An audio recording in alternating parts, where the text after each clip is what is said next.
আমরা যদি আমাদের সিম রাউটারের জন্য একটি ভালো মানের এক্সটার্নাল এন্টিনা জোগাড় করতে পারি এবং এক্সটার্নাল এন্টিনাটিকে যদি আমরা একটা ভালো জায়গায় প্লেস করতে পারি, যেখান থেকে ভালো একটা নেটওয়ার্ক কাভারেজ সে আমাদের রাউটারকে প্রোভাইড করতে পারে, তাহলে কিন্তু সাধারণ একটা রাউটার থেকেই আমরা প্রায় 200 থেকে 300 গুণ বেশি স্পিড আমরা পেতে পারি। আমরা আমাদের ভিডিওটিতে আজকে এই জিনিসটাই দেখব।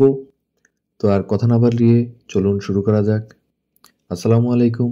সিম্পল রিভিউয়ের পক্ষ থেকে আপনাদের সবাইকে শুভেচ্ছা এবং অভিনন্দন জানাচ্ছি। এই যে ইন্টারনেটটি দেখতে পাচ্ছেন, এটি আমি দারাজ থেকে আজকে থেকে প্রায় 20 দিন আগে অর্ডার করেছি। এই গতকাল মাত্র আমার কাছে এই এন্টিনাটি এসে পৌঁছেছে। এটি একটি 4G এক্সটার্নাল এন্টিনা, যার মধ্যে দুটি এন্টিনা পোর্ট রয়েছে।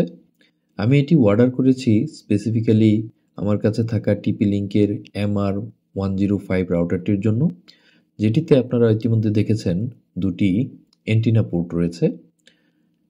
তো চলুন আমরা এন্টিনাটি আনবক্স করি। এন্টিনাটিতে আপনারা দেখতে পাচ্ছেন এখানে যে পোর্টটি আছে তা এটার সাথে সামঞ্জস্যপূর্ণ হয়নি। এই কারণে আমার এই তারটিকে ছিঁড়ে কিছুটা মডিফাই করে এটার সাথে আমার সংযুক্ত করা হয়েছে, যে কারণেই মেনলি আমার কিছুদিন দেরি হয়েছে আমার এই ভিডিওটি দেওয়ার জন্য। তো চলুন আমরা এখন এন্টিনাটি সেট করে ফেলি। এন্টিনাটি সেট করার জন্য প্রথমে আমি একটি বাঁশের সাহায্য নিয়েছিলাম, কিন্তু বাঁশ দিয়ে এটি সুইটেবল হচ্ছিল না। তাই আমি এটি আমার বাসার ছাদে আমি ট্যাপ দিয়ে আটকে দিয়েছিলাম এবং এই এন্টিনাটির সাথে আমি প্রায় 5 মিটারের একটি তার অর্ডার করেছিলাম, যে কারণে এটি ছাদ থেকে সরাসরি আমার রুমের ভিতরে চলে যাচ্ছিল। তো এই কারণে আমার কোনো এক্সটার্নাল কোনো তার ইউজ করতে হয়নি। এই অ্যান্টিনার সাথে যে 5 মিটার তার এসেছিল তা দিয়েই আমার মোটামুটি কাভার হয়ে গেছে।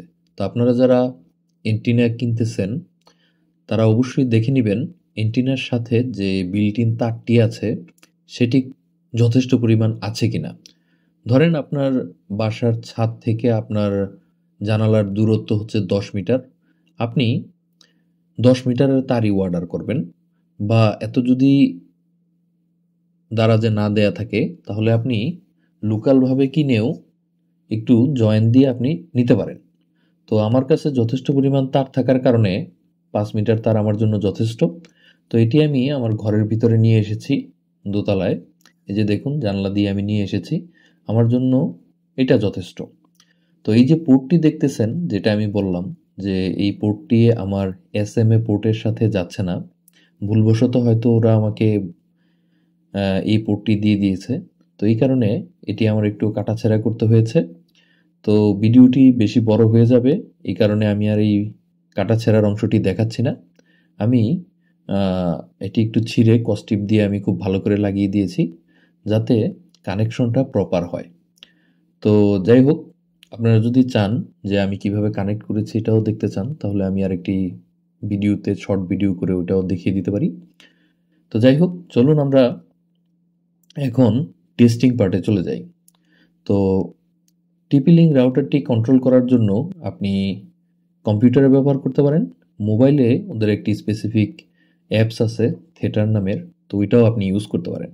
তো আমি এখানে থেটার অ্যাপটি ইউজ করছি। থেটার অ্যাপটি ইউজ করার কারণ হচ্ছে আপনি এই রাউটারটির এক্সটার্নাল অথবা ইন্টারনাল এন্টিনার যে অপশনটি আছে এটি শুধু আপনি এই থেটার অ্যাপটিতেই সিলেক্ট করতে পারবেন। কম্পিউটারে তার যে ইন্টারফেসটি রয়েছে সেটিতে কিন্তু এই অ্যান্টেনা সিলেক্ট করার কোনো অপশন আমি পাইনি। তো চলুন আমরা কিছু স্পিড টেস্ট করি।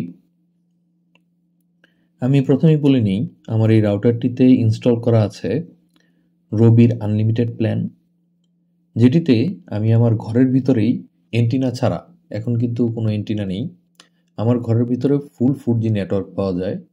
কিন্তু 4G নেটওয়ার্ক পেলেও এই দেখুন এক্সটার্নাল এন্টিনা কিন্তু অন নাই, মানে ইন্টারনাল এন্টিনাতেই আমি কিন্তু স্পিড টেস্ট করতেছি। তো ইন্টারনাল এন্টিনাতে ফুল নেটওয়ার্ক পাওয়ার পরেও আমি কিন্তু ভালো স্পিড পাচ্ছি না। দেখেন পিং 28 এবং ডাউনলোড স্পিড পাচ্ছি আমি 10। এবং আপলোড স্পিড পাচ্ছি আবার 28। তো যাই হোক, তো আমি এখন আমার ডেস্কটপেও আমি স্পিড টেস্ট করে আপনাদের দেখিয়ে দিচ্ছি কি পরিমাণ স্পিড আমি পাচ্ছি।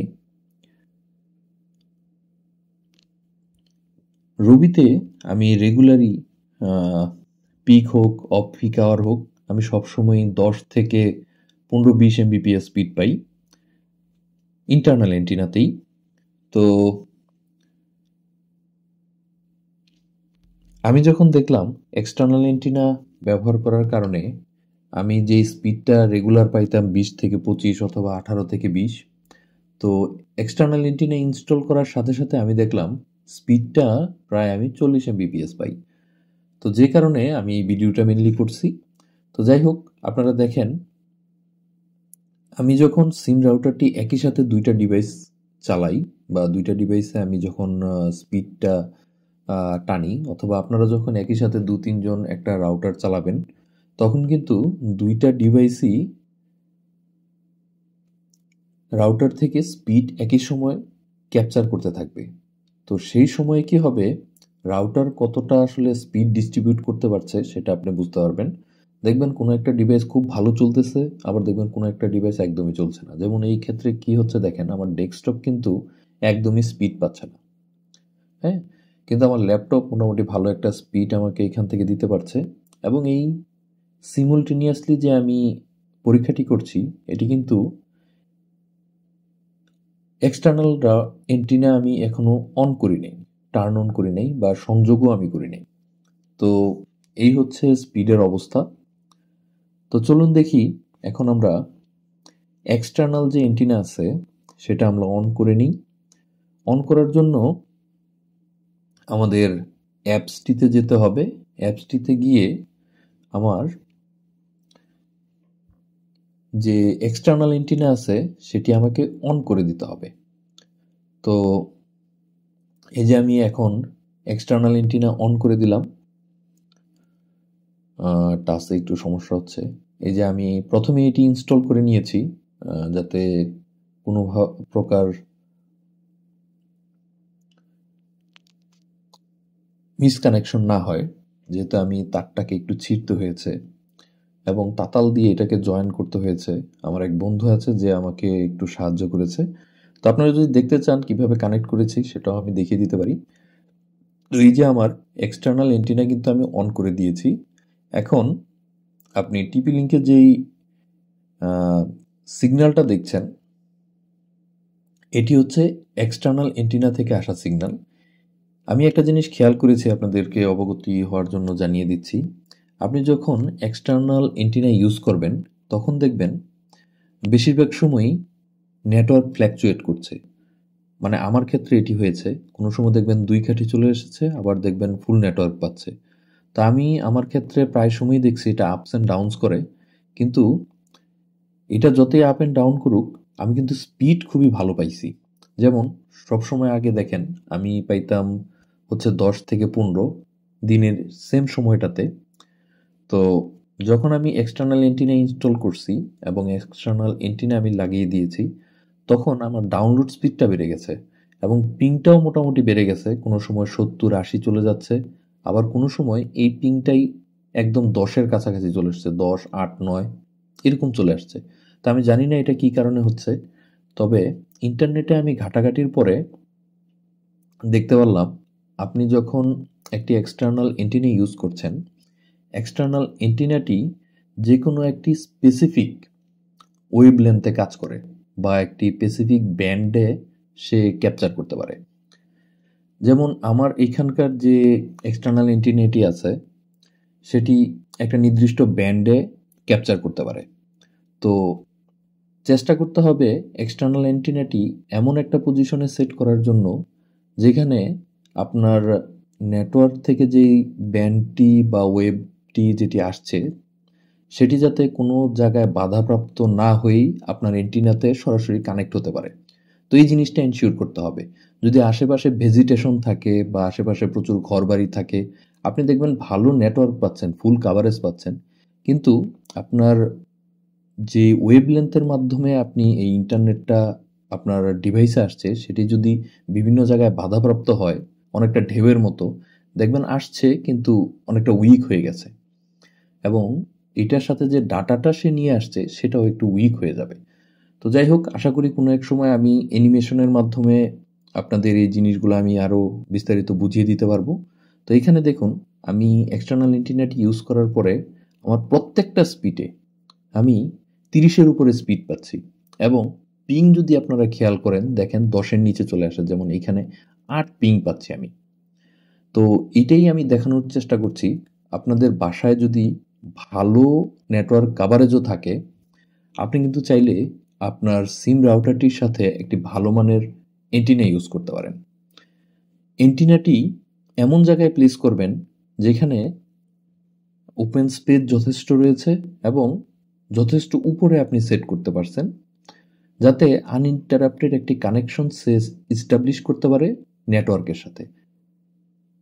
শুধুমাত্র তাহলেই আপনি একটি ভালো স্পিড এক্সপেক্ট করতে পারেন। যেমন এখানে দেখুন, আমি আপলোড স্পিডও ভালো পেয়েছি এবং ডাউনলোড স্পিডও ভালো পেয়েছি, এবং এই যে এই স্পিডটি দেখেন, এখানে আমি 40 Mbps পাচ্ছি, এবং আমি এটাও বলে দিই, আমি রাতের বেলায় প্রায় আমি এই এক্সটার্নাল এন্টিনা ইউজ করার পর আমি 70 থেকে 85 Mbps পর্যন্ত স্পিড পেয়েছি, যেটি আমি ইন্টারনাল এন্টিনা থাকা সত্ত্বেও, ফুল নেটওয়ার্ক থাকা সত্ত্বেও আমি কোনো সময় আমার এই রাউটার থেকে আমি ক্যাপচার করতে পারিনি। তো এই ছিল আজকে দেখানোর বিষয়। আজকে অনেক কিছু এক্সপ্লেন করলাম, হয়তো অনেকে বুঝতে পারছেন, হয়তো আমি বুঝাইতে পারি নাই অনেকরে। তো কেউ যদি কিছু বুঝতে না পারেন বা বুঝতে অসুবিধা হয়, তাহলে প্লিজ আমাকে কমেন্ট করে জানাবেন যে এই বিষয়টা ভাই বুঝতে পারি নাই। তো আমার যতটুকু সাধ্য আছে আমি আপনাদের চেষ্টা করব বুঝিয়ে দেওয়ার জন্য। আর যদি আমার কোনো মিস ইনফরমেশন হয়ে থাকে, যদি ওই অভিজ্ঞ কেউ থাকেন, তাহলে প্লিজ আমাকেও এই সম্বন্ধে কিছু জানাবেন, হয়তো আমিও নতুন কিছু শিখতে পারবো। তো এখানে আমার কাছে জিপি5 আছে, যেটির সাথে এক্সটার্নাল এন্টিনা আছে। তো দুটির একটি কম্প্যারিজন ভিডিও আমি নিয়ে আসছি। তো থ্যাংক ইউ সবাইকে ভিডিওটি দেখার জন্য। সবাইকে ধন্যবাদ জানিয়ে আজকের ভিডিওটি এখানেই শেষ করছি। আসসালামু আলাইকুম।